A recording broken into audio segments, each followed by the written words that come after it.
Bien, en esta tarde quisiera hablar de un tema muy delicado en vista de los acontecimientos que están ocurriendo en el mundo, y no tenía pensado hablar, pero ayer sentí en mi corazón que debía de hablar de esto, ¿no? Le pedí gracias a Dios para hacerlo, porque la verdad que es muy difícil, ¿no? Hablar de la guerra. La Biblia habla mucho de guerra, ¿no? Es conmovedor, ¿no? Ver a estas criaturas que están en los autobuses, algunos están en refugios, ¿no? A mí se me quedó grabada una escena de un muchachito que estaba con una taza y mojando una galletita en un refugio, y la verdad que me quebranté, ¿no?, cuando vi esa escena. Pero la Biblia habla mucho de guerra, ¿no? Y en esta tarde quisiera hacer un enfoque acerca de la guerra según lo que la Biblia nos dice, ¿no? Y vamos a ver algunas cosas en la Escritura.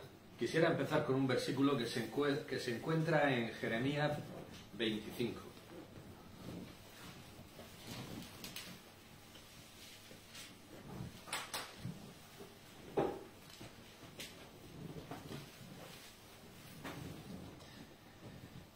Jeremías 25, versículo 29.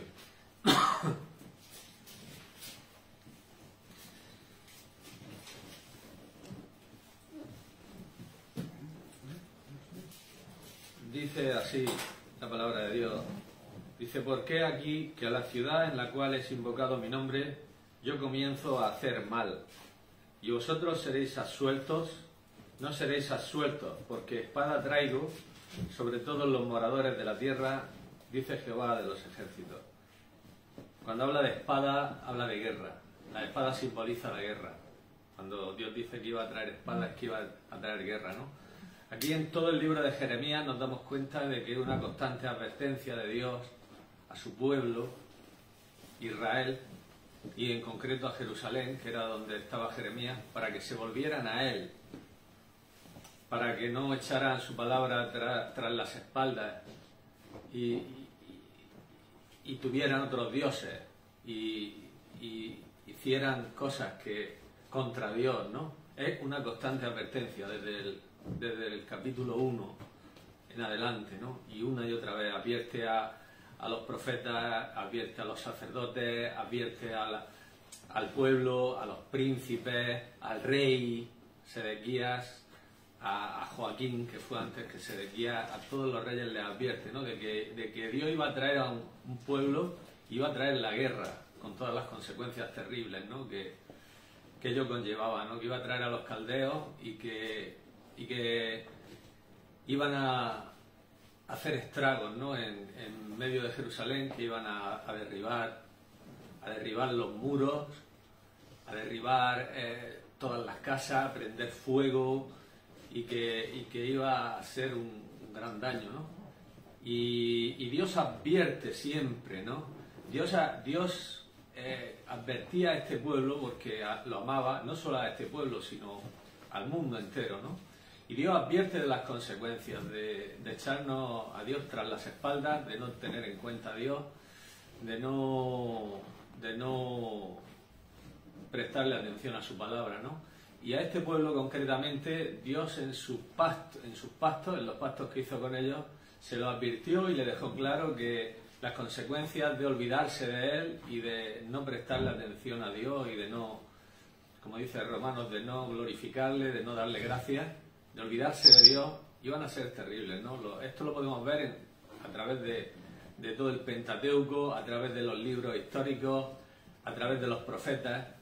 Hay multitud de versículos. Solamente quisiera ver 3 versículos para que nos demos cuenta de que Dios advirtió a este pueblo porque lo amaba, y Dios no quería el mal. Dios, cuando hace una advertencia, muchas veces las personas piensan: hombre, Dios lo único que quiere es fastidiarme, que no lo pase bien, ¿no? Pero es todo lo contrario. Dios quiere que seamos felices y que estemos bien y que no suframos malas consecuencias de nuestros actos. Por eso Dios nos advierte, ¿no? Sus advertencias son siempre por amor. Cuando Dios nos dice no adulterarás, pues muchas personas dicen, hombre, entonces ¿qué, no? Pero es que las consecuencias del adulterio son terribles, ¿no? Solamente tienes que echar un vistazo a la Biblia, a personas que cometieron adulterio. De hecho, Proverbios nos advierte que el hombre que hace esto daña su alma, daña su cuerpo, daña su familia, lo daña todo, ¿no? Y hace un desastre, ¿no? Entonces, cuando Dios nos advierte de algo, es por algo, no es por amor, no es por capricho, ni es por querer fastidiarnos. El diablo nos hace ver y nos quiere hacer ver que lo que Dios quiere no es nuestra felicidad. Eso fue lo que entendió Eva, ¿no? ¿Por qué Dios me prohíbe que coma de este árbol?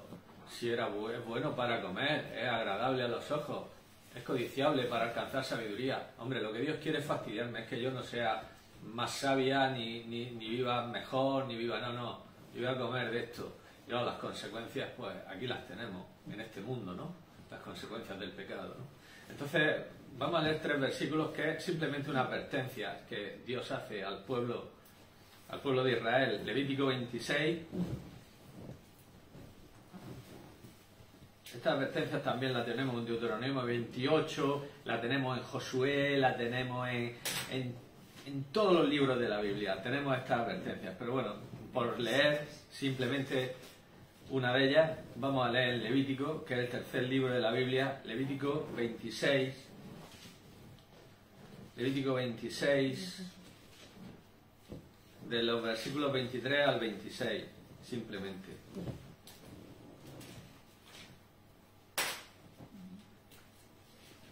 Dice así: y si con estas cosas no fuereis corregidos, sino que anduviereis conmigo en oposición, yo también procederé en contra de vosotros y os heriré aún 7 veces por vuestros pecados. Traeré sobre vosotros espada vengadora en vindicación del pacto, y si buscareis refugio en vuestras ciudades, yo enviaré pestilencia entre vosotros, seréis entregados en manos del enemigo. Esto es simplemente una advertencia, una de las muchas advertencias que había contra este pueblo. Traer espada significaba eso, guerra. Iba a haber guerra, ¿no? En los libros subsiguientes vemos cómo esto se cumplió, ¿no? Si echamos un vistazo al libro de Jueces, pues el pueblo se olvidaba de Dios, iba tras dioses ajenos, Dios les levantaba ejército. Unas veces los madianitas, unas veces los filisteos, otras veces los de Canaán, otras veces los moabitas, otras veces los amonitas. Dios les levantaba enemigos y le hacían guerra, ¿no? Esto ocurría vez tras vez. El bienestar y la seguridad del pueblo estaba indisolublemente unida a su lealtad y a su obediencia a Dios. Cuando el pueblo se apartaba de Dios, Dios enviaba guerra sobre el pueblo. Cuando Débora y Barak vencieron al ejército de Javín y de Sísara, Débora hizo un cántico precioso, maravilloso, que está en Jueces 5. Y en Jueces 5:8 dijo la causa por la que había venido la guerra. Y en Jueces 5:8 nos dice Débora la causa por la que había venido esa guerra concreta contra Javín y su general Sísara. Entonces en Génesis 5:8 nos dice, en Jueces 5:8, me he equivocado. Cuando escogían nuevos dioses, la guerra estaba a las puertas. Estaban escogiendo nuevos dioses y la guerra estaba ahí, como vemos. La guerra estaba a las puertas. Dios trajo muchos pueblos para corregir y castigar a su pueblo por medio de la guerra. Por medio de la guerra. ¿Y qué ocurría? Pues que esos pueblos, Dios llegó a llamar a Nabucodonosor mi siervo. Lo llegó a llamar mi siervo. ¿Por qué? Porque adoraban a Dios, no adoraba a Dios, era un rey pagano. Luego parece ser que se convirtió, como vemos en Daniel 4, pero al principio era un rey pagano y cruel. Pero Dios lo llama mi siervo. ¿Por qué? Porque fue su martillo ejecutor para cumplir ciertas cosas que Dios había determinado sobre su pueblo, aunque luego Dios castigaba a estos reyes, porque aunque Dios los usaba para cumplir ciertos propósitos suyos, ellos lo hacían por pura maldad. Por pura maldad. Ellos eran reyes paganos y ellos en su corazón no estaba a decir, voy a cumplir la voluntad de Dios, ¿no? Ellos no sabían. De hecho, Dios le dice a Ciro, yo más de 100 años antes de su venida, por medio de Isaías, ¿no? Dice a Ciro, a mi ungido, yo te escogí para que abriera cerrojos, dice, aunque tú no me conociste. Ciro no sabía lo que estaba haciendo. Posiblemente cuando llegara a Babilonia, Daniel se lo explicara y le diría, rey Ciro, estaba profetizado por medio de Isaías que ibas a venir y que ibas a mandar que edificaran la ciudad de Jerusalén, que había sido destruida por los babilonios. Y de hecho, así lo hizo Ciro. En Esdras capítulo 1 lo podemos ver, como el decreto de Ciro fue reedificar, construir la ciudad y el templo, ¿no? Entonces, pero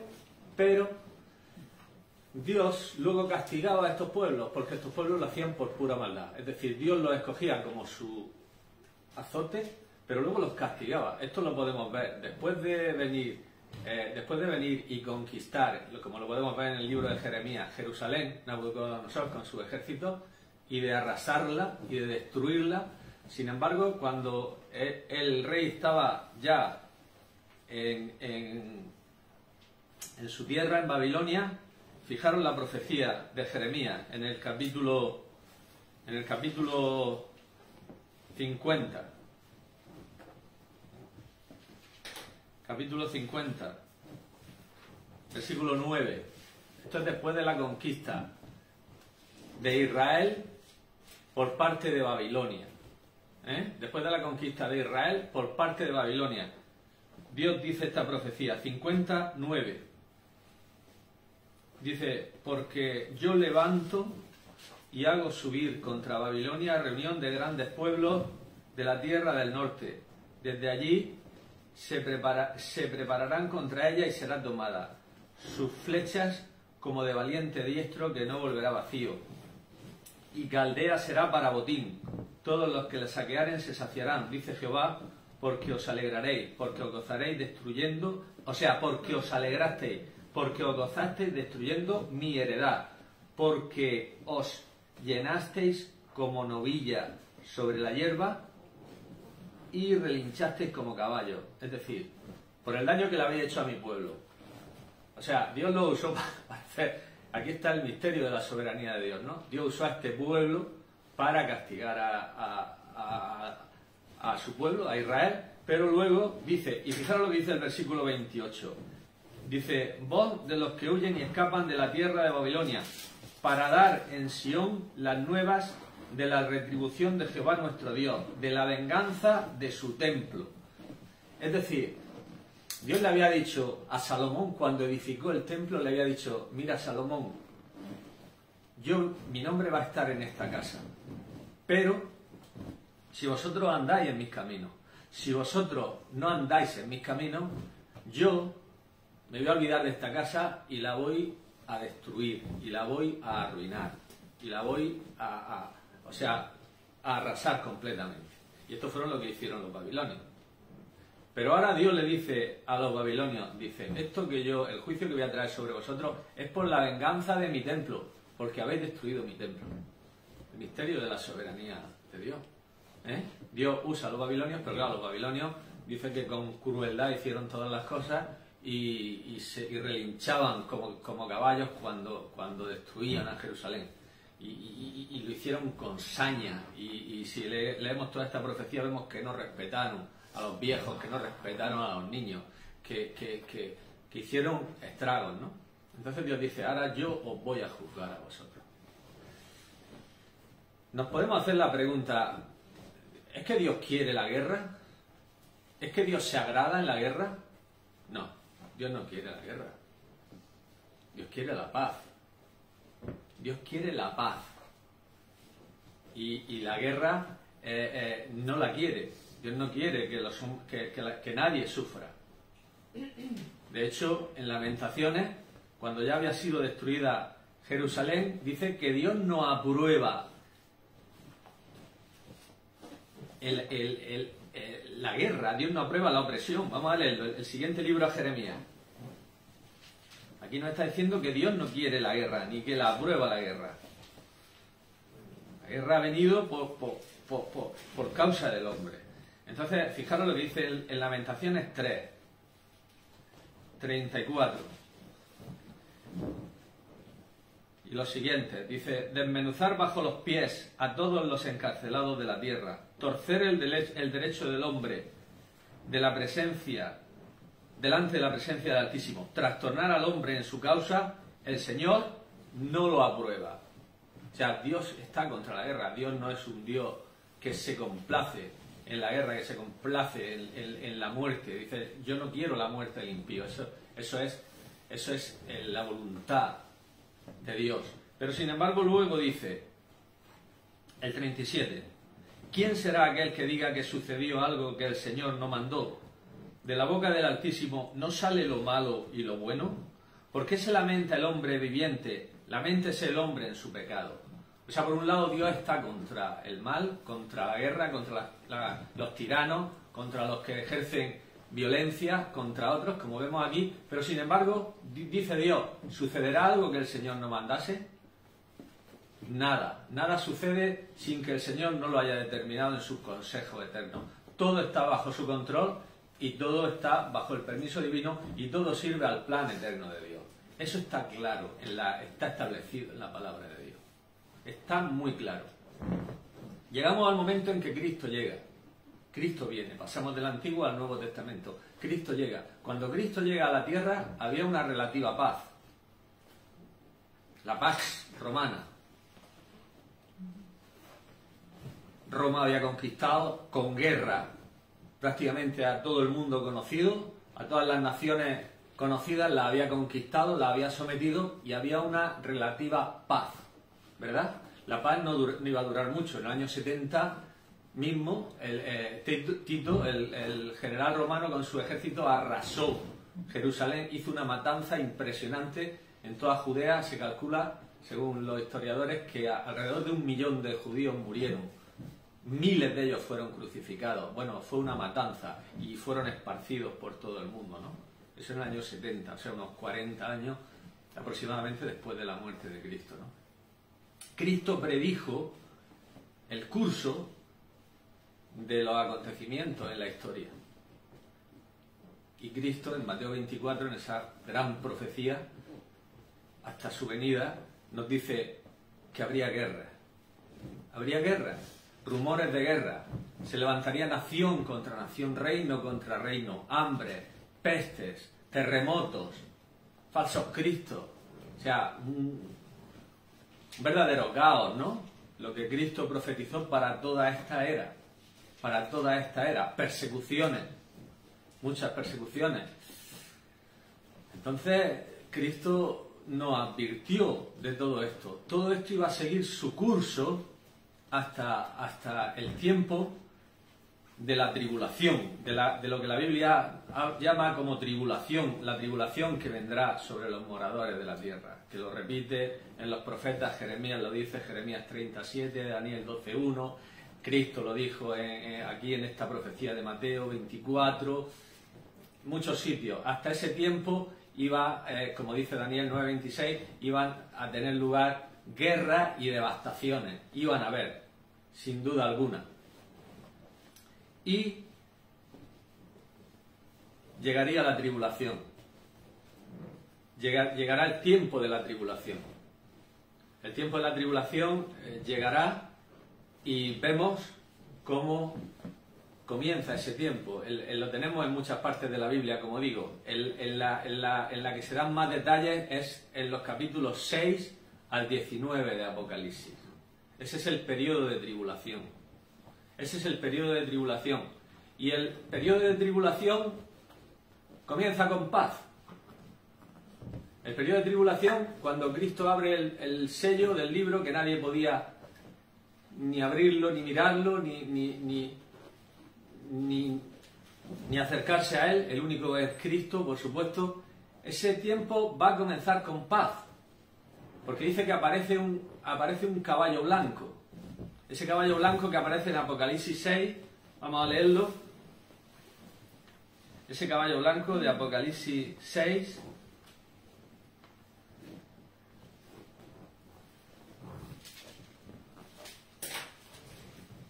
Versículos 1 y 2. Dice, vi cuando el Cordero abrió uno de los sellos, y oí a uno de los 4 seres vivientes decir, como con voz de trueno, ven y mira. Y miré, y he aquí un caballo blanco. El que lo montaba tenía un arco, le fue dada una corona, y salió venciendo y para vencer. Este caballo blanco no es el caballo que leímos en Apocalipsis 19. Hay claras diferencias. Hay claras diferencias. Este lleva un arco, sin flechas. El otro que vemos en Apocalipsis 19 es Cristo. Lleva una espada aguda de 2 filos. Este dice que le fue dada una corona. A Cristo no le tiene que ser dada una corona. Él lleva la corona desde siempre. Él siempre ha sido rey. Él viene como rey. No se le da la corona. Él es ya rey. Por otro lado, aquí vemos que cuando después del caballo blanco este del Apocalipsis 6 viene uno rojo, que es la guerra. Uno bermejo, que dice que se le da autoridad para quitar de la tierra la paz, y se le da una gran espada y que se matasen unos a otros. En el otro, en el de Apocalipsis 19, cuando llega se establece el reino de Cristo, como vemos en Apocalipsis 20. Y luego este no puede ser Cristo porque cuando aparece este caballo blanco, Cristo está en el cielo abriendo los sellos. Entonces no puede ser. Este no es Cristo. Este es el enemigo de Cristo. Pero sin embargo va a llegar con un caballo blanco al principio. El blanco siempre es símbolo de la paz, ¿no? Va con un arco, pero va sin flecha. O sea que no va a haber guerra. Va a ser la persona que Satanás, con el permiso de Dios, va a poner para, en el caos que haya en ese momento en el mundo, ponga orden.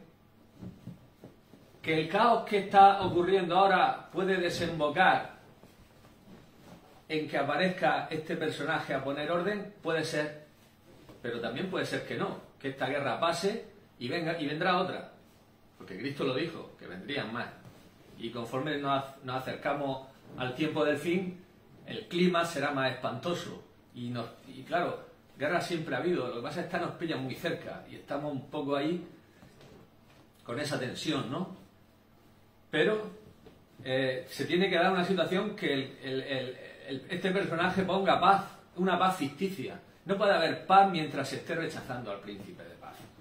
No puede haber paz en el mundo mientras se esté rechazando al príncipe de paz. Porque el único que puede darnos la paz es Cristo.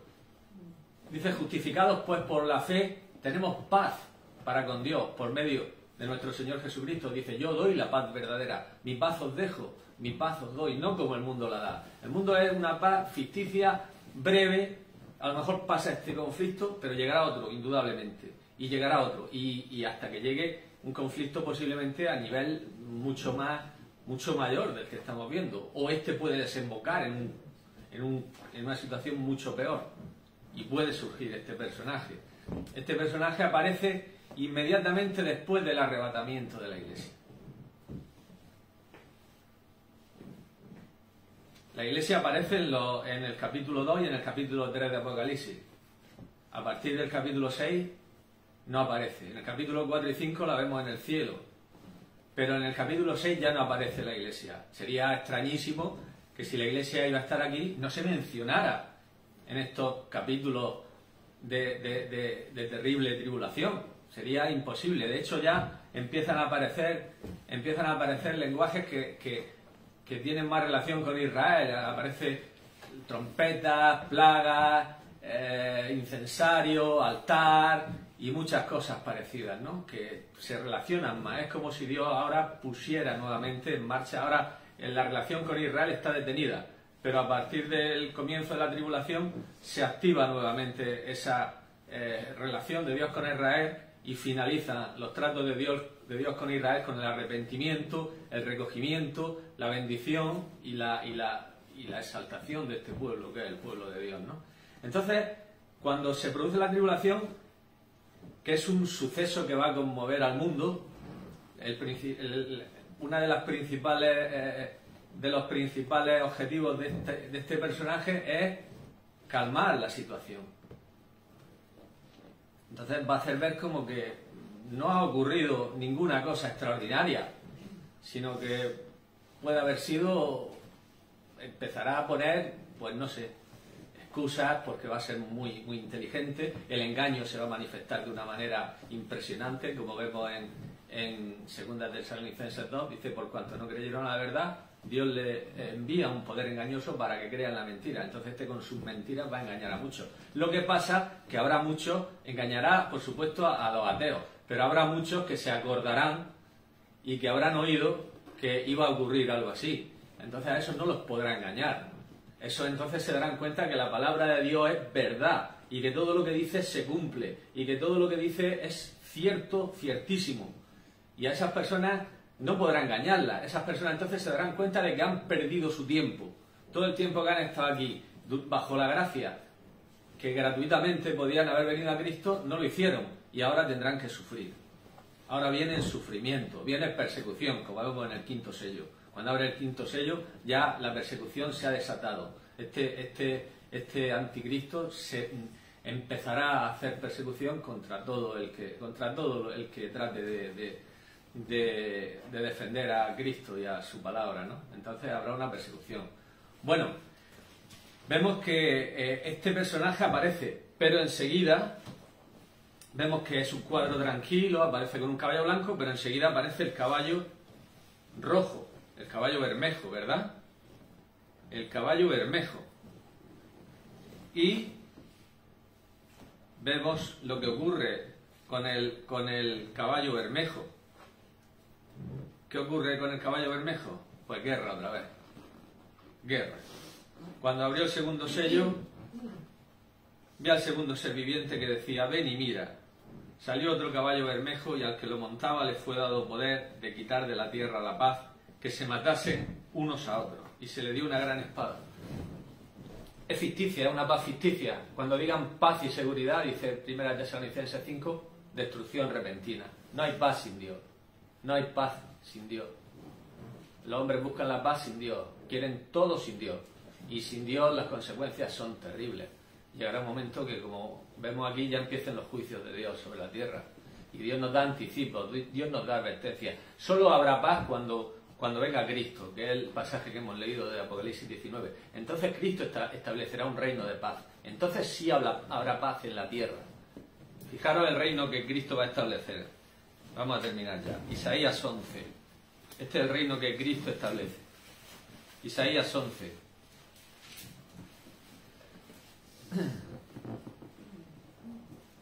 Dice, saldrá una vara del tronco de Isaí, un vástago retoñará de sus raíces, reposará sobre él espíritu de Jehová, espíritu de sabiduría e inteligencia, espíritu de consejo y de poder, espíritu de conocimiento y de temor de Jehová. Y le hará entender diligentemente en el temor de Jehová. Este es Cristo. No juzgará según la vista de sus ojos, ni arguirá por lo que oigan sus oídos, sino que juzgará con justicia a los pobres y arguirá con equidad por los mansos de la tierra. Herirá la tierra con la vara de su boca cuando venga, y con el espíritu de sus labios matará al impío. Será la justicia cinto de sus lomos, la fidelidad ceñidor de su cintura. Morará el lobo con el cordero, y el leopardo con el cabrito se acostará. El becerro y el león y la bestia doméstica andarán juntos. Un niño lo pastoreará. La vaca y la osa pacerán sus crías, se echarán juntas. Y el león, como el buey, comerá paja. El niño de pecho jugará sobre la cueva del aspi, y el recién destetado extenderá sus manos sobre la caverna de la víbora. No harán mal ni dañarán en todo mi santo monte, porque la tierra será llena del conocimiento de Jehová, como las aguas cubren la mar. Acontecerá en aquel tiempo que la raíz de Isaí, la cual estará puesta por pendón a los pueblos, será buscada por la gente. Su habitación será gloriosa. Acontecerá en aquel tiempo que Jehová alzará otra vez y hará recuperar, en fin, que hará y traerá. En otros pasajes, como Miqueas 4, nos dice que no se adiestrarán más para la guerra, que martillarán sus espadas en hoces y sus armas de guerra en en herramientas de campo, o sea, que habrá paz en la tierra durante el reinado del príncipe de paz. Sin embargo, al acabar los 1000 años, en ese tiempo Satanás estará atado. Y ya termino con este versículo. ¿Qué pasa al acabar los 1000 años? Que Satanás es liberado después de los 1000 años y hay otra guerra. Esa, afortunadamente, ya será la última de todas. Y lo terminamos con este versículo. Apocalipsis 20. Apocalipsis 27. Después de ese reinado que hemos leído en Isaías 11, que fue el reino que predicó Juan el Bautista y los 12 y Cristo durante la primera parte de su ministerio, dice Apocalipsis 27, dice: cuando los 1000 años se cumplan, Satanás será suelto de su prisión, saldrá a engañar a las naciones que están en los 4 ángulos de la tierra, a Gog y a Magog, a fin de reunirlos para la batalla, el número de los cuales es como la arena del mar. Y subieron sobre la anchura de la tierra y rodearon el campamento de los santos y la ciudad amada, y de Dios descendió fuego del cielo y los consumió. Vemos que Satanás sale y otra vez guerra. Dios ha impedido que estuviera en la tierra, ahora mismo sí está en la tierra y se está moviendo, dice que el mundo está bajo el maligno. Habrá un periodo de 1000 años en la tierra y luego será liberado y formará la última rebelión contra Dios, otra vez guerra, otra vez los pueblos martillarán sus armas que eran de paz en armas de guerra. Y otra vez empezarán las fábricas a fabricar tanques y otra vez, pero claro, afortunadamente ya será la última, ¿no? Ya vendrá la destrucción del diablo, la destrucción de todos estos rebeldes que habrán estado conviviendo con los santos glorificados y con los creyentes del pueblo de Israel durante el milenio, y descenderá fuego del cielo y ya serán lanzados. Y entonces ya se producirá por este orden la destrucción de los cielos y la tierra que existen ahora, y vendrá el juicio ante el gran trono blanco y se crearán nuevos cielos y nueva tierra, y ahí sí que la paz y la justicia bendita de Dios reinará. Aunque ahora mismo la paz y la justicia están sufriendo y reinan en los corazones de los santos, vendrá un tiempo cuando se manifestará la paz en la tierra, en el reinado de Cristo, pero vendrá un tiempo cuando ya la paz será eterna. Ya no habrá más rebelión contra Dios, no habrá más guerra y no habrá más pecado.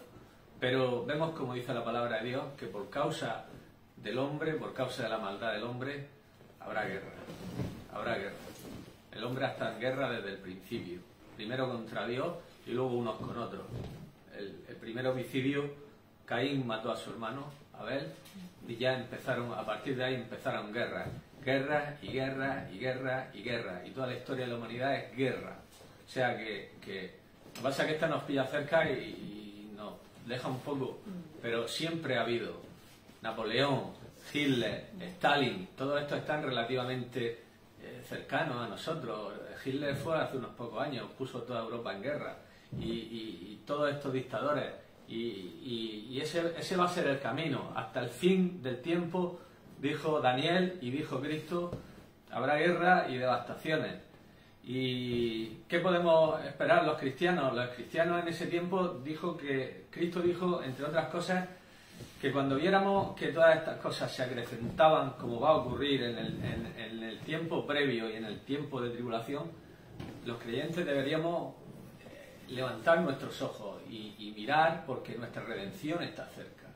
Nuestra redención está cerca. Y ante estas cosas, pues tenemos que confiar en Dios y saber que Dios nos protege y que nada acontecerá sin su permiso. Contra Job vino guerra porque Dios lo permitió y fue con un propósito.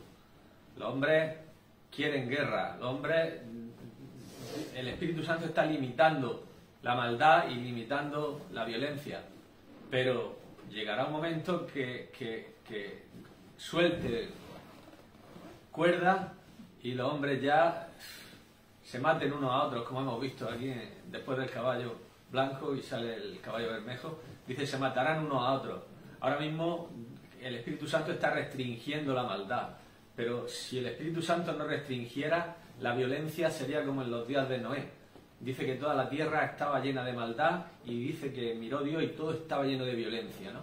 Entonces ahora el Espíritu Santo que está morando entre nosotros está restringiendo, no está eliminando todo el mal, pero sí está restringiendo. Pero cuando, como dice 2 de Tesalonicenses 2, cuando el Espíritu se levante, se ha levantado y la Iglesia con él, entonces el misterio ya de la iniquidad abiertamente se manifestará y la maldad y la guerra serán lo habitual. El curso de los acontecimientos en Daniel nos lo dice así, ¿no?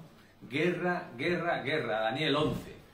Guerra, guerra, guerra. Cuando este rey se levante, este rey malvado, este príncipe diabólico, dice que se levantarán las naciones del sur contra él, las naciones del norte, que él arrasará, que él pasará por los terrenos, que devastará, que o sea, es una guerra ya, una guerra impresionante la que va a venir en ese tiempo sobre este mundo. No va a ser como ahora, que sí hay sitios que hay paz, no va a ser una guerra a nivel mundial, va a ser rebeliones y revoluciones a nivel mundial, va a ser unos conflictos brutales, va a ser algo que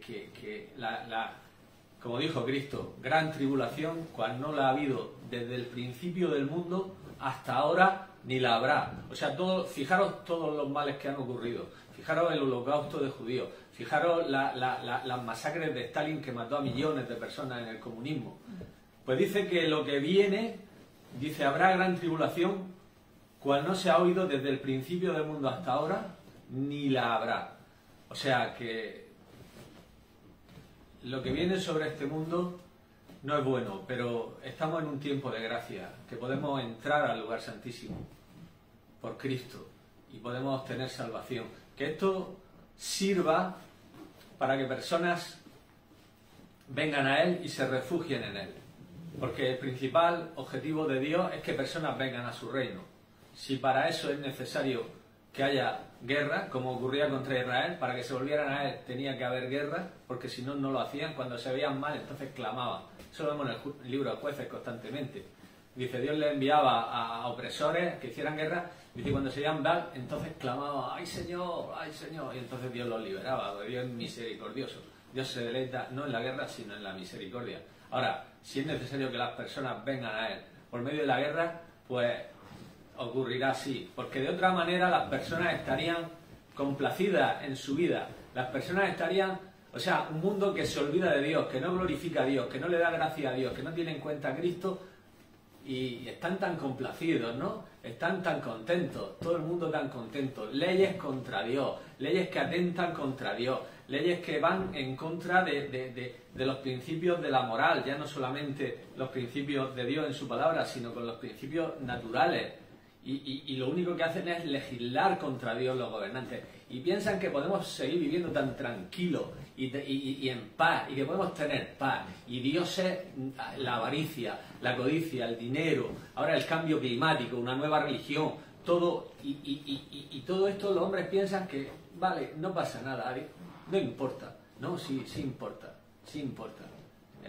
Como no tuvieron en cuenta a Dios, dice Romanos, Dios los entregó a una mente reprobada para hacer cosas que no convienen. Y los hombres están haciendo esas cosas porque no glorifican a Dios, honran a las criaturas antes que al Creador. Que el Señor nos ayude, nos guarde y nos guíe en este tiempo difícil y malo. El tiempo es malo, los días son malos, lo dijo Pablo en Efesios. El tiempo es corto, los días son malos. Aprovechemos bien el tiempo. Oración, acercarnos al Señor, acercarnos a su palabra, y que el Señor nos dé gracia para poder vivir en lo que se avecina. Que el Señor os bendiga.